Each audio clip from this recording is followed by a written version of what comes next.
Hello, habari zenu. Mimi mnayeniona hapa naitwa Mfalme Universe. Nimekuja kwenu, kuna kitu ambacho nimetumwa na Universe kwa ajili ya kuja kushare pamoja na nyinyi. Kuna baadhi ya wazazi ambao huwa wanateseka sana na watoto wao ambao wanakataa kula. Yaani yeye ni kukataa kula, chochote unachompa anakataa, kila unachompa anakataa hali. Yaani anakataa kabisa. Kwa hiyo, yamkini umehangaika sana kwenda kwenye hospitalini, dawa nini, lakini imeshindikana. Wengine hata wanadiriki kuachisha kunyonya ili mtoto ale, lakini bado amekuwa hali. Wengine wamekimbilia mpaka kwenye maombi, utaenda kwenye maombi mpaka utachoka.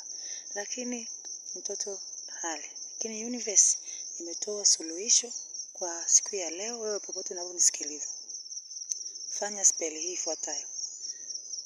Kila unapokuwa unapika hapo jikoni, we mama, kila unapokuwa unapika, jitahidi kutoa chakula kidogo, iwe ni ugali, iwe ni ndizi, iwe ni wali, iwe ni chochote unachokipika, iwe ni mboga, toa kidogo na mwiko, alafu mpe huyo mtoto ale kupitia huo mwiko.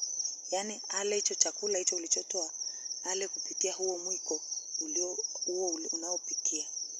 Jizoeshe hivyo kila siku. Kwa muda wa siku 7, utakuja kunishukuru.